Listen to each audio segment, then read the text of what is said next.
Let me watch the dev update. Where is it? Dev update. Here we go. Aram, inting, and more. Is it a W update? Hello, gamers. I'm Pabro, and with me is a longtime writer and fellow dev, Brett. Hey Brett. everyone, I'm Brett, also known as Frost, and I'm the product lead here on League of Legends. It's Monday, May 19th, and we're here to talk to you all about some awesome stuff we got coming.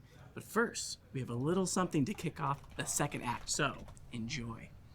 The second act?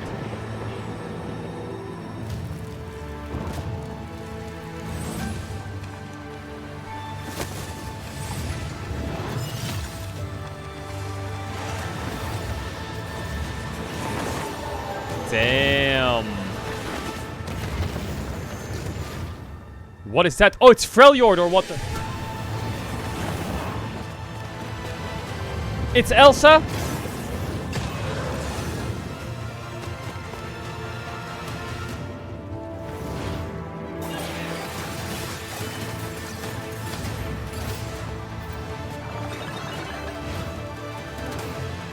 What was that?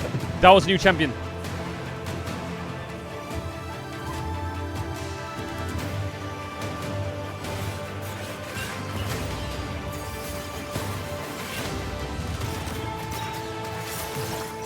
What is this?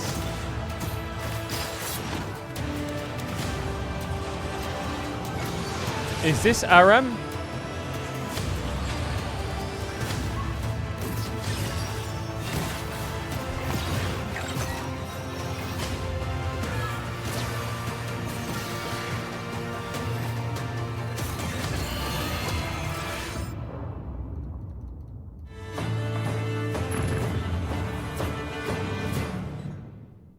Hey everyone, I'm Riot Cadmus. Long time no see, gamers. I'm Riot Flux. We're here to talk a bit more about the ARAM changes that you just saw. In Act 2, we're going to be adding multiple maps to ARAM. After Champ Select, when you load in, you'll randomly get one of 3 maps. The classic Howling Abyss, an old favorite, the Butcher's Bridge, and an all-new Spirit Blossom themed map, Cushion's Crossing. Our goal with introducing more maps to ARAM is to bring more excitement and variety to each game without fundamentally changing. Wait, that what you goes all kind of love hard. about the mode. That said, we do have some unique additions to the new maps that we want to go over. We'll start with the newest map. The most notable change we've added, other than the whole visual reskin, are the Spirit Blossom portals. They'll be replacing Hex Gates, but we won't just have them take you from your base to your outermost turret. We also added some portals to the center of the map, so you can use them to try to make the outplay What of a is that? lifetime, Is or he simply get stripping? outplayed. We can't wait to see the creative ways you'll find to use them. Additionally, we made some terrain adjustments to the middle of the map to make fights feel a little bit different than they do in the Howling Abyss, while still remaining an all-out ARAM fiesta. Just to manage expectations, we're experimenting with this as a season-themed map, so let us know how you like it. Moving over to the Butcher's Bridge. We know a lot of longtime ARAM enjoyers have fond memories of the old event map, and so do we. It's something that many of you have asked us to bring back. So we're bringing it back. And we even killed Gangplank again. No, we're not shipping that. No. Ah, why not? Welcome back to the scenic haunting depths of Bilgewater, where you can become a pirate and maybe enjoy a power flower or two. Inspired by Arena, these power flowers refund your cooldowns and give you some shielding, but they won't heal you. They grow in a new, small alcove located in the center of the bridge. Damn, that's kind of cool. We added them to be a new incentive to start fights, similar to health relics, which should keep things from being too stale for too long. Don't worry though, they aren't as powerful as they are in Arena, so they shouldn't impact the outcome of a fight unless it comes down to the smallest of margins. We also added cannons to both spawns, because are you really a pirate if you don't have cannons? Ooh, good change. Yo, Riot's kind of frying. These cannons aren't just good at getting you around the map. They're also a more interesting and aggressive way to get back into the action and knock enemies up where you land. Kinda Their range frying. will depend on your furthest standing tower, which means if your inhibitor's down and the enemy is pushing in on you for the win, Is he still you stripping? could take advantage of the cannons and get a 5-person knockup, setting up your Yasuo for an amazing ultimate to turn the tables on the enemy team. Last, but certainly not least, we have the Howling Abyss. This is something us ARAM mains call home. And because so many of you love the map as it is today, we didn't make any changes to it. W. Like we said, we wanted to preserve the core ARAM experience, and we think that keeping Howling Abyss untouched will help with that. We also wanted to talk about a non-map related change that we have coming to ARAM, champion cards. One long-standing piece of player feedback we've heard is that the amount of champions you can choose from in each game feels a little inconsistent. It could be frustrating if your teammates leave some rerolls on the table and you're stuck with 2 to 3 champs on the bench to choose from. So, in order to give you all more options more consistently, we're removing the reroll system and replacing it with champion cards. When you enter Champ Select, you'll be presented with 2 champs to choose from.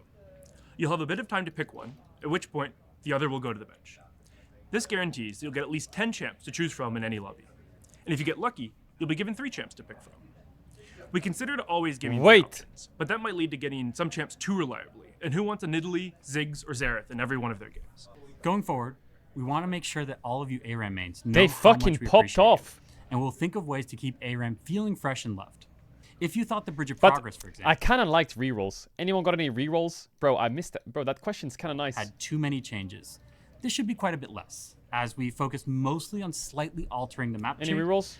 as opposed to introducing more drastic changes like snowball, health relic buffs, inhibitor rewards, and so People on. don't use it? Yeah, because Going they're forward, boosted. we don't want to make these changes in isolation. And now they're going to But say it they is make gonna ranked take ARAM, some right? testing and learning to get them right. We're looking for your feedback to know what you enjoy, what we get right, and what we can improve. So please, keep talking to us so we can continually build and improve on the modes all of you love. We think that this new map pool will be a fun and exciting addition to ARAM, but we want to get your feedback first before we commit to making this change permanent. As a reminder, Brawl is currently live, so please make sure you go give it a try. That's it from us. I'm not going to lie, chat. Brawl's a flop. As always, thanks for playing, and we'll see you in ARAM. I played like 6 All right, games of Brawl. As It you can fucking probably sucks. tell by now, we're still deep in the Spirit Blossom Festival, and almost everything like this it. season has ties to them. Feels like there's not enough time to get good items. And I feel like I'm farming and it's over. Or some shit. I don't know. I feel like I'm so close to getting good items and it's over. Massive bloom, or wild bloom as it's called in Ionia, from the new ARAM map to the increased Spirit Blossoms on Summoner's Rift, and even And our it's next not long champion, enough. Yanara. But it's too fast. We aren't I don't going to know. get into specifics about Yunara right now. She's still not coming out for a few more Yunara. patches. But we do want to confirm that she's a traditional ADC with a core focus on auto attacks. We made an ADC that does on-hit magic damage, and every 3 times you hit, it does % health damage. That, and we gave her a dash. We brought in a bunch of content creators and influencers from around the world to get a sneak preview of her gameplay. And you'll get a full reveal of her kit with these creators in just 2 weeks. We gave her a And similar 3 to Mel, auto attack, Yunara will be earnable by completing a % few missing missions. HP. Outside of core gameplay, we'll be Please releasing don't have that. another Bro, metagame please this don't have act. that. It's a 2.5D side-scrolling beat-em-up featuring, you guessed it, Yanara alongside Zinzao. 2.5 While you Ds. dodge, punch, kick, slide, and fight, you'll get took to the other experience 0.5? more of this season's story and learn more about the mysterious Wild Bloom. We saw some feedback around the Demon's Hand, around having to grind a ton of League games to progress, so this one is more self-contained. That means you can play the entire story without playing League matches in between. But wait, that's not all. Wait, a game where you don't have to play League for League? Fuck yeah. Would it really be Spirit Blossom without a way to befriend some spirits, if you know what I mean? That's right, we've got a spiritual successor for Spirit Bonds, just a bit smaller in scale this time. This year's version will allow you to connect with some new spirits and earn their favor by simply playing Fucking League love and spirits. completing champion-specific missions. And when you've earned enough favor, you'll get a little reward from each spirit, like a nice, firm handshake. Oh yeah, all right. Okay. The courtyard is unlocked after you complete the beat 'em up metagame, and just like last time, it does require League gameplay to progress. No. Now, we know that visual novels and relationship-based games might not be everyone's cup of tea, and that's fine. In general, It's a we want to dating continue sim to experiment with with these Lilia? metagames, so we'll keep trying different cadences, genres, and styles to make sure we're creating something for everyone over time. What? With that, I'll hand it over to Matt and Drew to talk about griefing and inting. Oh, this is my section. Hey everyone, I'm Riot Froxon. And I'm just a capybara.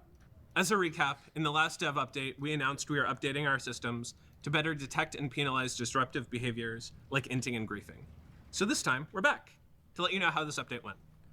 When we rolled this out, it was really important to us to not punish low-skill players. Their play is sometimes hard to distinguish from players who intentionally lose in higher skill games, so we were a bit conservative with our rollout. To date, the detections have a 99.95% accuracy rate.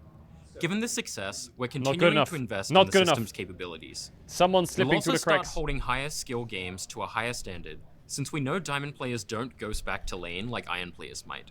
So we'll start punishing more aggressively in those instances. Additionally, we're significantly increasing penalties for repeated levers and toxic keyboard warriors. We've also seen a lot of your feedback on things that you felt were missing, like spamming Trundle Pillar or Nivea Wall or trolling TK ults on your teammates. So we've increased our detections to help identify those more accurately.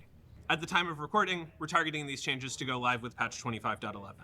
Beyond this, we're also revising I don't need to our queue up current anymore. approach on ranked restrictions. We've found that while ranked restrictions work in most cases, there are some players who get through their restriction games by ruining norms or swift play, which just sucks, and it isn't okay. While this percentage is low, we just don't think this behavior has any place in the game.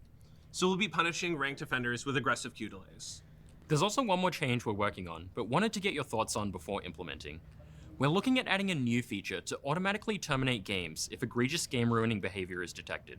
This means 9 people won't have to have their time wasted by a single player intent on trolling, similar to how Vanguard currently works for cheaters.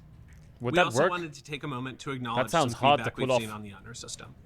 We know it's frustrating to see that you're about to be I demoted. feel like that system is a slippery slope, and it's also a very gray area of like, what is the definition of an INTA? When you haven't changed how you play or how you interact with other players. This is due to some under-the-hood changes we made to the system back in patch 25.04. Since we released these changes, we changed how honor is evaluated in a way that doesn't line up with your expectations. So we'll be looking to iterate and improve on the experience in the coming months. While we're working on these improvements, nothing will change with Hextech chest distribution today. But as we mentioned when chests returned, we still fully intend on having some only earnable through higher honor levels in the future. But we have to get the system right before doing that. We know having positive players in your games is something all of us care a lot about. So expect to hear more from us about honor in a future dev update later this year. Until MSI! then, thanks for staying positive. And if you're not, prepare to be Eliminated. And just around the corner, we have MSI that starts on June 27th. This year, we'll be bringing pick'ems to MSI for the first time Don't say Dice of Cringe, that was a W, that was good. ever. So make sure you do your research and lock in before the first match. Let's see if someone will finally submit a perfect bracket, which won't be me. We're also excited to test out a new way to celebrate the team that wins MSI this year. The week after the final match, we'll be putting the skins that the winning team used during the finals on sale. We'll create a bundle for each role that contains the skins used with an even deeper discount. For example, the top lane bundle. So Hey, yoinky yoinkies. let's hope that we go to a full 5 games for What if they use Faker's Ari skin in the final? Now what? Hey, $250, half price. maximum skins. Check out patch notes for more details. Easy money. And last, it's been a minute, and I'm here to address Victor Nation. We've been quiet, but it doesn't mean we weren't listening. So I'm happy to announce to you all that we'll be doing a throwback skin in the style of Victor's original look because we know it means a lot to so many of you. Now look, we don't have a name yet. W. Maybe Victor? I don't know. Let us know, Victor Nation. He'll be coming out later this year. And that's it for today. We'll be back in a few more weeks to talk more. Until then, thanks so much for watching, and we'll see you on the Rift. That skin needs to be called Victor Victor. Otherwise, I'm gonna riot. And then Corky needs a fucking voice line for it. Victor Lima, I don't know, Victor Lima, Oscar Lima or some shit. I need like a Corky, I don't know why a Corky voice line needs to happen as well, but I just feel like a Corky voice line needs to happen for no reason.